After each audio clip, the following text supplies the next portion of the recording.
I want to talk about this concept and this thing that I've labeled as the paper perfect roster. And what I mean to a paper perfect roster is it was especially noticeable during the transfer period.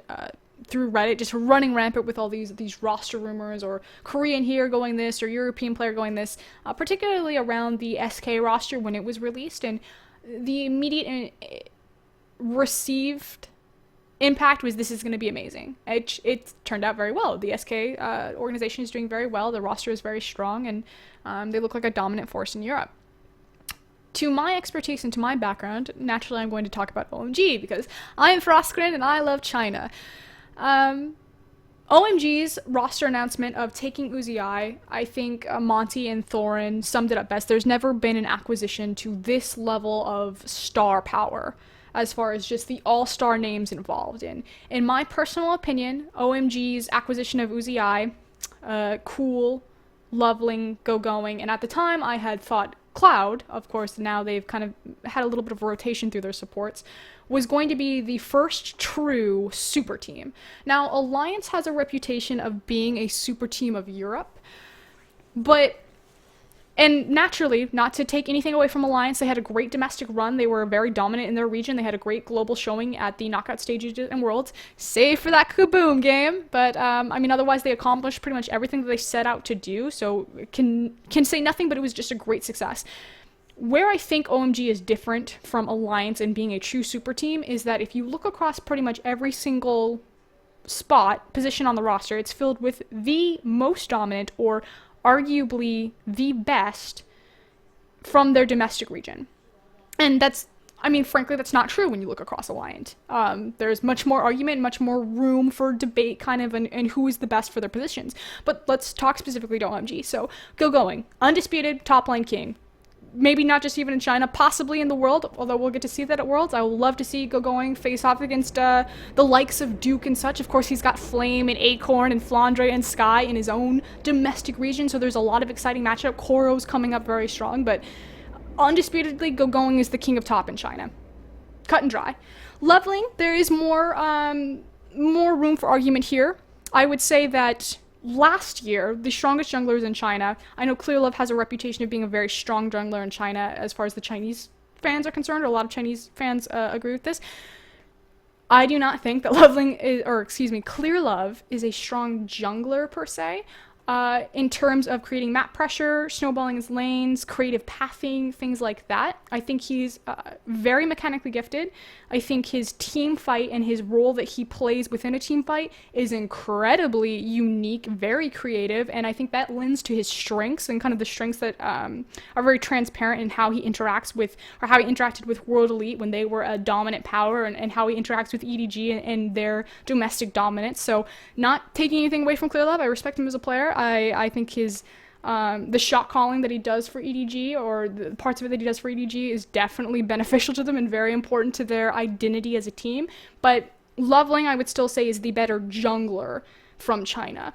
Obviously now you have influx of Korean acquisitions like Dandy and Kakao, arguably the best junglers in the world that he's competing with, and I still think that even though we haven't seen enough of those matchups, I would still say that Loveling is a competitive force, especially within his team dynamic. I think Loveling is more effective than Dandy and Vici Gaming. Loveling and OMG. And obviously he is flanked by the undisputed king of top. So it's an easier road for him, but that's what I'll say about Loveling. Cool. I think Cool is not to the same performance that he was Season 3 Worlds. Since his eye injury, when he took a spot on the bench, I don't think he's been back up to form. We've seen glimmers of brilliance of that past, like, oh, that's cool, that's the guy that could, maybe stand up to Faker in his prime when he had that crazy Yasuo game, and then there was the game against LGD when OMG barely qualified to make it into Worlds, where Cool played Ahri. It was in the third game, and effectively this is what had to happen. It had to be like Cool looking to his team and just be like, hold my beer, I'm about to go 1v9. And that's literally what he did. He 1v9 dragged OMG into Worlds on a great Ahri performance. It was a great game from Cool. Worlds, he was solid, but you didn't see that Cool, that this is the Faker of China type of player. And he really hasn't hit that that level again. You see spikes of it, but still a very strong mid laner, still an elite in China, even with, Dade and Rookie and Wayless and all of those guys kind of coming into their own or coming into the scene. But not the cool of old that I'm still waiting to kind of see return that I really like.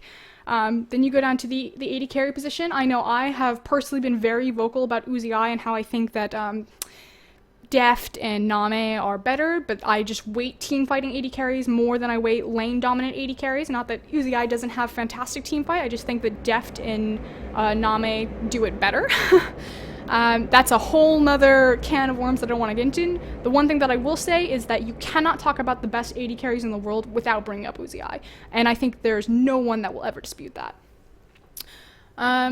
Then we get to support, and this is kind of where this video stemmed from. Is I got a conversation, or not a conversation, I got a question through my Ask FM about OMG support, and what I thought if they did something like Mata. And obviously they're saying Mata because it's recognizing that OMG is this superstar team, so why don't you just take the best support in the world, Mata, and just put him on OMG and just watch success blossom? What is the theory behind that? And I feel like there's this goes back to this paper roster thing.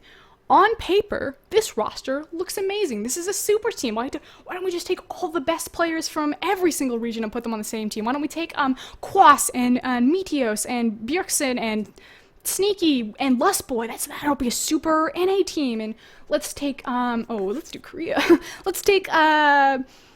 let's not do Korea. No, let's do Korea Vault. I want to do this. Let's do Flame and Dandy and Faker and I'm gonna say Deft and Mata, and let's all put them on one team, and then we'll just send them at it. You know what I'm saying? Like, there's never been that level of star talent all on one team. This is pretty much the first time that it's ever happened. It's awesome, unless you go like way back into like CLGU days back. So you look at these paper rosters. So let's use the Korean example. Let's say that we're getting a team of like Flame and Dandy and You just look at them and be like, that is amazing. This is going to be the best team in the world. This is going to just storm through people. What that paper roster doesn't tell you, and what is a discussion that it's starting to become more prevalent in the community, but still is kind of a little bit secretive and a little bit pulled back, is the concern of team dynamic, synergy, and communication between these players and their personalities. Which there's kind of two sides of the coin. So I used to be on the camp, on the side of as being a bystander and analyst, and looking at these teams, and I'll use OMG again as an example. When OMG benched Cloud for Dada 7, I frankly made comments that said, this is completely inappropriate. You have an incredible resource of talent on your bench that you're not using. And to me, I couldn't understand why you're a professional gamer. Why, if a person's an asshole, I don't care if they're an asshole as long as they get their job done. Like, obviously, if their attitude problems come into conflict with them getting their job done, like, that's an issue. But I could not fathom an instance in which that would occur. You know what I'm saying? So that was just super bizarre to me, and I was very harsh on Dada 7. I will never not be harsh on Dada 7 because frankly he is a mediocre talent for that caliber of team and for that caliber of competition that he was facing. And OMG, I mean, if we want to go into the analytics of it and back up my statement, which I'll totally do right now, OMG had to create a very unique play style to make up for the crutch of having Dada 7 on their roster. OMG, when they got Dada 7, they started playing Lucian Braum or Lucian Thresh, like, every single game. And when you think about that 2v2, that's pretty much the most, at the time, the most dominant 2v2 lane you could have. Like, you just look into it, you're like, I'm not going to win this lane, I'm just going to survive it. And then, on top of that, Loveling would never start the bottom of the map. He would always start the top side of the map to allow his bot lane to get into lane first and to take control of the minion wave, so they were never put at a disadvantage. OMG changed stylistically how they played in their draft phase to make up for the fact that their bot lane had to be given like this injection of steroids through their champion pick and level 1 to break even against losing matchups. Like, Vayne, I'm trying to think of like a really weak. I can't like they would just barely survive. It didn't matter. They had these huge powerhouse weapons and tools on their carries, and they just wouldn't use. They just hide behind the tower and just wait for OMG and Leveling and Cool to kind of come get them.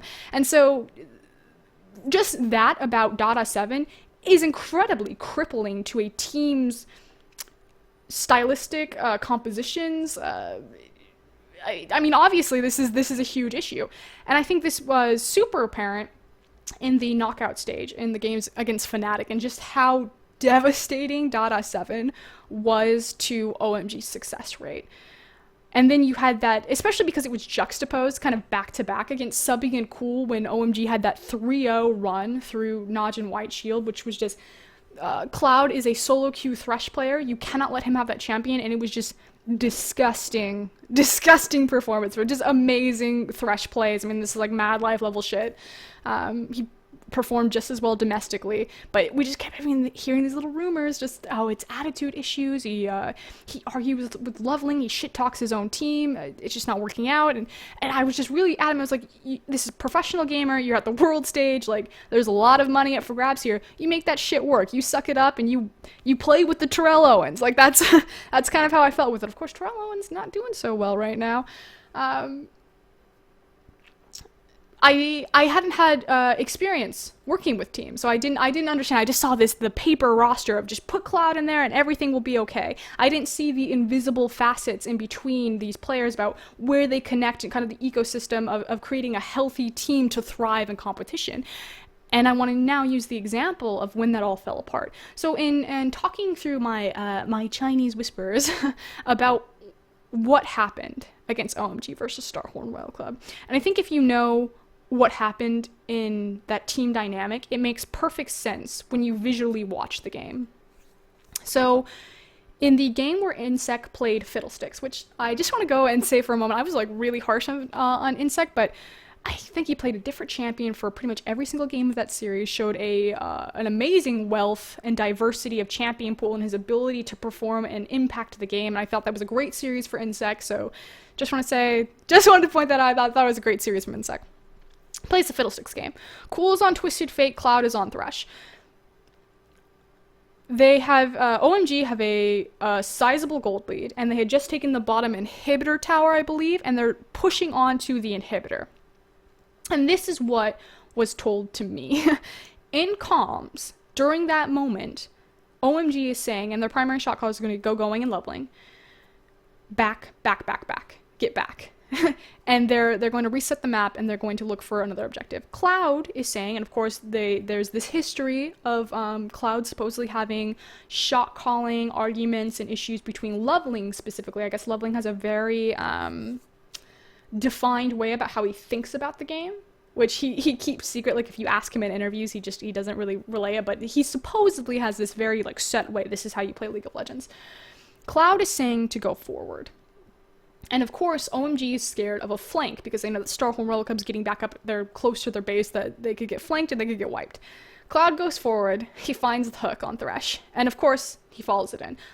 OMG, split second decision, they decide to follow Cloud through. So you have the whole team saying back, and Cloud saying no, go. Goes forward, finds the hook, team doesn't listen to their own call, they all go forward, here comes the Fiddlesticks flank, OMG gets wiped, they lose game.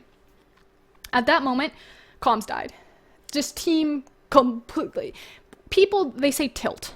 Just tilt him. But I don't know if people really understand what tilt means. Like, everyone gets that it's you make them play worse, but in a competition, in a team dynamic, I would say tilting, like, if I were to point it out, like, obviously when someone is just like angry, upset, and just like not performing very well, but when silence happens, when just communication completely breaks down, there's no more flow of information, they just stop talking to each other. OMG tilted right in that moment. And this dynamic and the synergy and the communication between all of the little pieces, that was the Cloud effect that lost them that series against Starhorn Royal Club. The Cloud effect made sure that OMG couldn't get into the finals. And I'm not saying that that's Cloud's fault. I'm not saying that that's Leveling's fault. Like, I'm not trying to be like, oh, Frostcoin said that it's Cloud's fault that OMG didn't get into the finals. No, that's not what I'm saying at all. It is the team's fault. That is an organization's fault of being unable to execute the pieces that they have in the most efficient way. And people ask me all the time, there seems to be this assumption that China is going to win Worlds, which China's looking really strong. Like, I would love if China won Worlds. I'm a big China fan. Like, woo, China, let's go. But I personally still believe, and I even haven't watched like a ton of Korea, but I have this belief in this theory that Korea will continue to be a top-rated region, not because, and I think it almost fits in, it aligns to this paper roster theory, not because they have like the superstar talent, because obviously they just lost it. Well, of course they created new superstar talent, like rising talent looking great from that region. Gee, Tigers, woo! But because they know how to execute their teams. I don't know if this is through support structure, cultural, or anything like that, but it cannot be disputed that Korea is the best region at executing the talent they have in the most efficient way possible. And that's why I believe that Korea will continue to be a dominant force and will win Worlds. Just making that prediction right now. And you can pull this up if China or NA or EU wins World, but like, bitch, you were wrong. But this is just analyzing, looking back on historically what's happened. That's just what I believe. And so OMG right now, they have this perfect roster. Although they're not running Cloud, they are running... most recently, they actually ran a new guy, but Luo has been the... Low has been the support that they've been running. So it hasn't been Cloud. So you have Superstar, and then you kind of have this, not too good, he's not bad, he's just not... I mean, Uzi had 0, Mata's in the league. So in comparison to like where the level is, this guy's like here. And that's an issue. And so people are like, why? Why wouldn't you just, why isn't OMG dominating? Like, yeah, they had this lower level support. It's not Cloud, but why isn't OMG this massive dominant force on this paper perfect roster? Like, this is the super team. They should just be walking through everyone. But if you listen to teams, like in our interview and talking with Oren of LGD, he said LGD is afraid of EDG. Everyone's afraid of EDG. Like, that doesn't have Go going on it. That doesn't have Cool on it. That's not Uzi I's team. That's not even Name's team even anymore. I mean, obviously Pawn and Def, nothing to sneeze at, but that's the team that people are afraid of. And EDG is very... again, when you just go straight across on paper, yeah, they have some shining moments, but there's a valid argument and points that you can make that say that just straight across, player skill for player skill, that EDG is the weaker team. But for some reason, and even without Pawn and Deft, when they had you, EDG was still incredibly dominant. So why is that? And it's this perfect, it's literally the synergy, communication, like power of friendship team. And the NA equivalent would be Cloud9.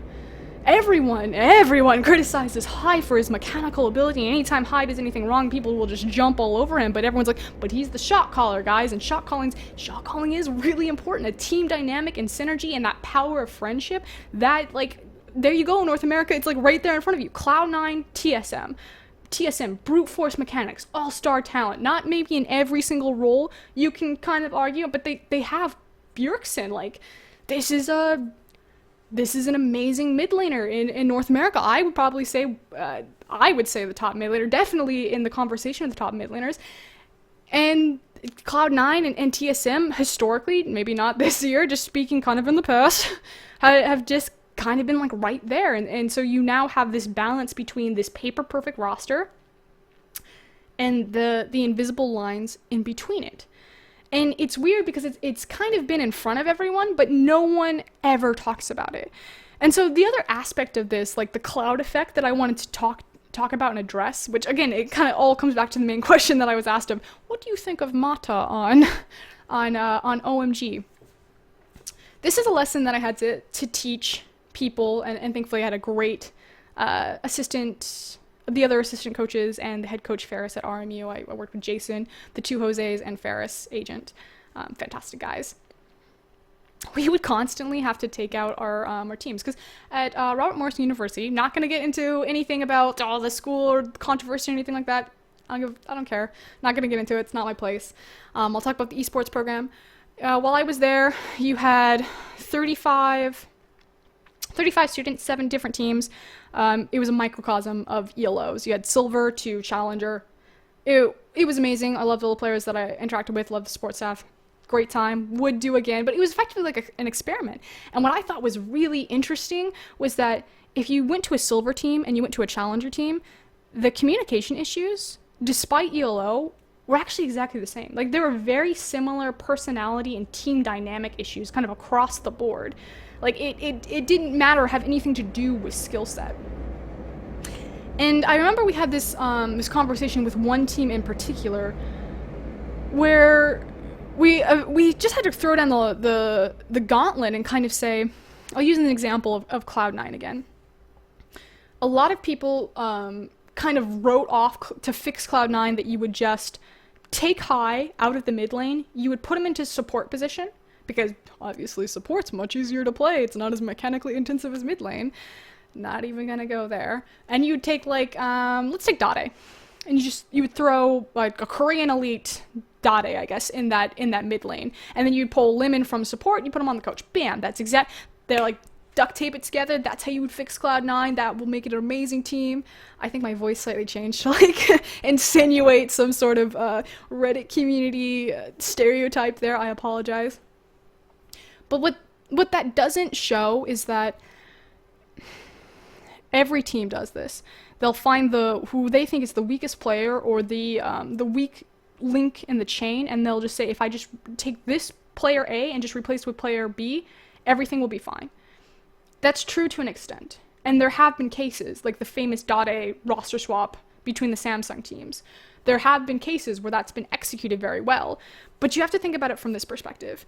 If you take a player like Hai, everyone knows what Hai's problems are. His team, Cloud9, has been working with him for a very long time. They know exactly what Hai is strong and what he's not so strong at. And Cloud9 and other teams, they compensate for this. If you take a player who you know everything about, and you put in a new player who you don't really know everything, like you can do research, but you don't know everything about the player until you're living in the gaming house with them, until you're practicing all the time with them, you're effectively inheriting all of these unknown problems. Like, I'll stick to my example. So say Hai is, it's hard because everyone will have these preconceived restrictions on how these players actually act.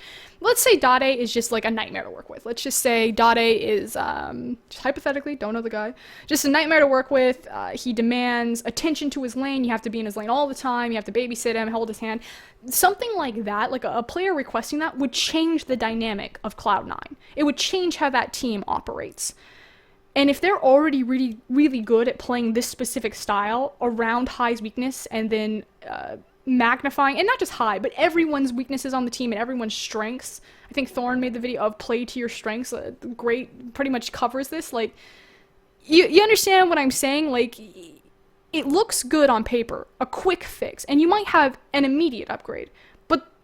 The problems will persist. And at RMU, we had to explain this to players. We had to explain, if you just take out this one thing, you already know everything that's wrong with this player. You already know there's a problem that's put in to fix it. He knows exactly what he needs to work on. Everyone knows how to play around it or what to do. And you just take this guy. This guy over here, he looks like an immediate upgrade. But there's going to be problems with that. And all you're doing is inheriting something that you don't know. And I think that realization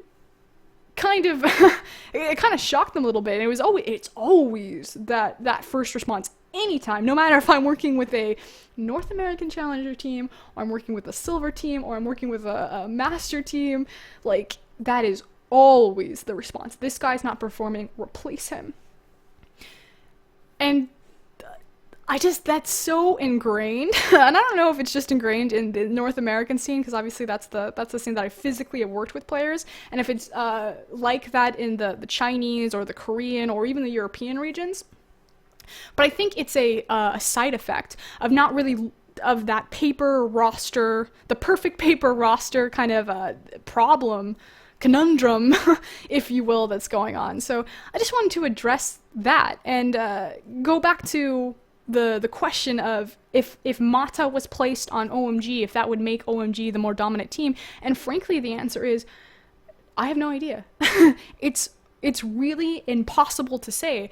At one point before I started doing coaching and working with players behind scenes and setting up all of that and having actually to deal with player dynamic and communication and synergy, I would have said, just looked at what a player brings, like stylistically, and just crossed the lines. That's how that goes, and just said, yep, tape it together, go forward. But since I've worked with these teams, I don't necessarily believe that anymore. I see the power of friendship and when it's important. And I can see how toxicity, and I don't even want to use the word toxicity, players not aligning in their play style, views, and perceptions can destroy a team. This cloud effect. We saw it happen in the Starhorn Royal Club versus OMG in the semifinals at Worlds. So just imagine how often that's happening in these other organizations, these challenger organizations, these amateur teams. Like, you throw together a group of your friends for teams. So I wanted to bring awareness to that, I guess, is kind of the point of this video. And to answer that guy's question on Ask FM, I don't think that's the answer to OMG. I think that's a very one-dimensional way to look at teams and to look at players, frankly, in League of Legends. And I think as Riot involves more of kind of this window into the support structure, obviously with bringing the coaches onto stage, with supplementing their income and making them part of a team, it's starting to kind of draw back the curtain a little bit on what's happening behind the scenes with these organizations, not even on the professional level, but even at the semi-professional level. And I think that's incredibly important to the community to figure out how these organizations are set up and what these players really go through, because everyone kind of thinks about a gaming house as I guess just one last point. I spent some time in a gaming house, not a huge amount of time, and obviously I'm going to make the assumption that every single gaming house has a different flavor to it depending on the personalities in it, but it's rough. Like, that can be a make or break of a team. I can understand, like, when you see all of these, when some players retire or leave teams and they have those really long Facebook posts of like the goodbyes, and they explain kind of like, this is where things went well and this is where things went wrong, or sometimes it just turns into an absolute shit show. Not naming names, but these are very real problems that have kind of been hidden from the average league community's eyes. And I think it's something that not needs to be exposed necessarily, but needs to be accounted for when these paper perfect rosters don't perform.